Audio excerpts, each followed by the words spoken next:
जैन धर्म केवल धर्म नहीं, जन जन का धम है। यही है इस धर्म की संस्कृति।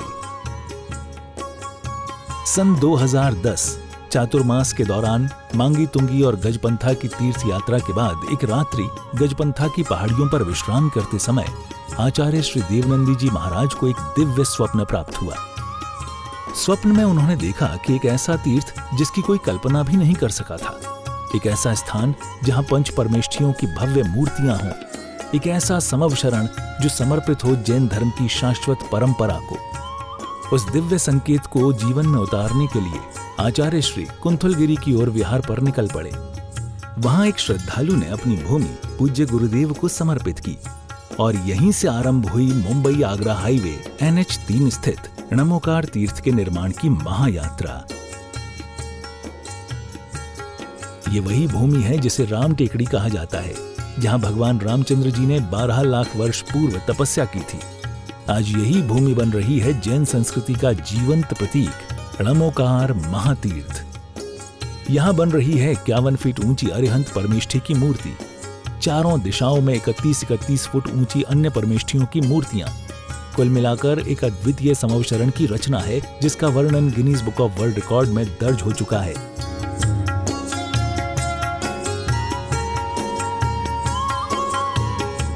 इस भव्य मंदिर जी में स्थापित किए जा रहे हैं 24 तीर्थंकरों के 24 मंदिर,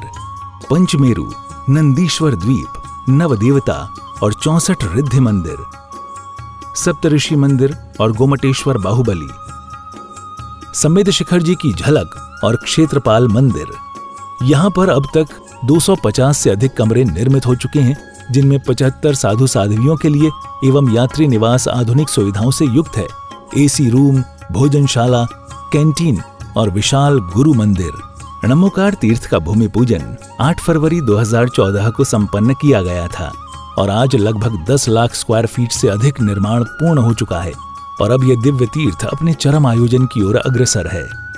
2026 में जिन शासन के वरिष्ठतम आचार्य परम पूज्य साधना सम्राट गणाधिपति गणधराचार्य श्री कुंथुसागर जी महाराज के सानिध्य में एवं परम पूज्य प्रज्ञा श्रवण सारस्वताचार्य श्री देवनंदी जी महाराज की प्रेरणा एवं निर्देशन में 400 से अधिक साधुओं की उपस्थिति में आगामी 6 से 13 फरवरी 2026 में नमोकार तीर्थ का भव्याति भव्य अंतर्राष्ट्रीय पंच कल्याणक प्रतिष्ठा एवं महामस्तकाभिषेक महोत्सव का आयोजन होने जा रहा है। खुल रहा है पुण्य का द्वार, जो करेगा भव पार।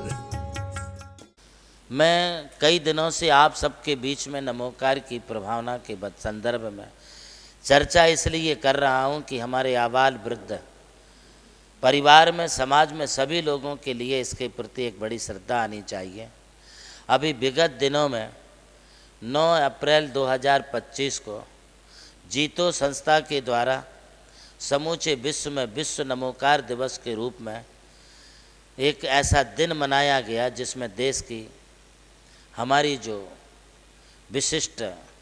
शक्तियां हैं, जो विशिष्ट हस्तियां हैं, हमारे देश के जो शीर्षस्थ नेता हैं, वे भी हमारे इस विश्व नमोकार दिवस के रूप में उपस्थित हुए। हमारे लोकप्रिय नेता श्री नरेंद्र मोदी जी ने भी नमोकार के संदर्भ में जो प्रकाश डाला, वो वैश्विक समस्याओं को निपटाने के लिए सबसे साझ शांति का मार्ग नमोकार के द्वारा उन्होंने दिखाया। मैं आपको यह कह रहा हूं कि आप सब अपने परिवार में, अपने बच्चों से लेकर बूढ़ों तक, आपको कोई स्तुति और स्तोत्र आता हो ना आता हो, कोई भक्तामर बोल पाता हो ना बोल पाता हो, आप सहस्त्र नाम या पंच स्तोत्रों का पाठ या महावीराष्टक सुप्रभात बोल पाते हो ना बोल पाते हो, किंतु नमोकार महामंत्र एक ऐसा महामंत्र है जिसे आप हर कोई बोल लेता है। जैन समाज में एक बड़ी अच्छी पद्धति परिपाटी है कि जन्म के उपरांत बच्चे को जब 45 दिन 48 दिन हो जाते हैं, तब उसे हम सबसे पहले यदि किसी का दर्शन कराते हैं तो हमारे जिनेंद्र भगवान के जिन गुरु के, निर्ग्रंथ गुरु के दर्शन कराते हैं कि हे बालक,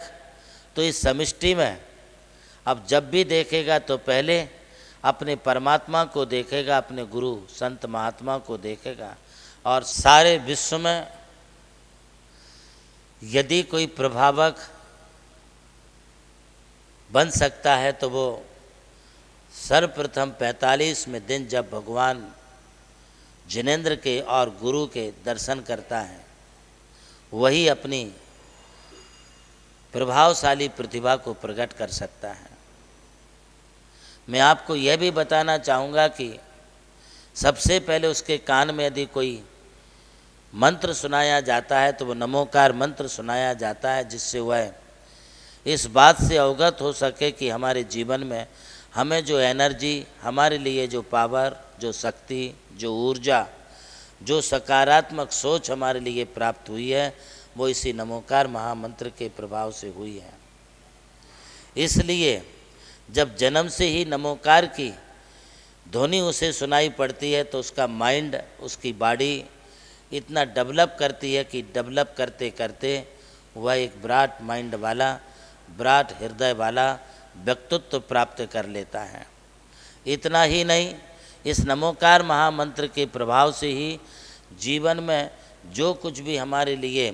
तकलीफ़ें, दुख होता है, बीमारियां आदि आती हैं, बॉडी में किसी प्रकार का पेन होता है या और भी कोई असाध्य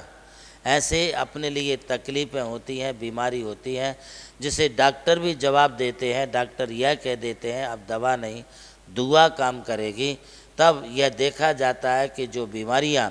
दवा से, मेडिकल से और डॉक्टरों से ठीक नहीं हुई हैं, वो बीमारियां हमारे भगवान अरिहंत देव के द्वारा उच्चारित इस महामंत्र के प्रभाव से अपने आप दूर हो जाती हैं। कितना प्रभावशाली ये महामंत्र है। हमने पद्म पुराण में एक बात पढ़ी थी, वह यह पढ़ी थी कि जब रामचंद्र जी पूर्व जन्म में पद्मरुचि सेठ थे, तब उस समय वे जिनेंद्र भगवान के दर्शन के लिए मंदिर की तरफ जा रहे थे और रास्ते में उन्होंने देखा कि एक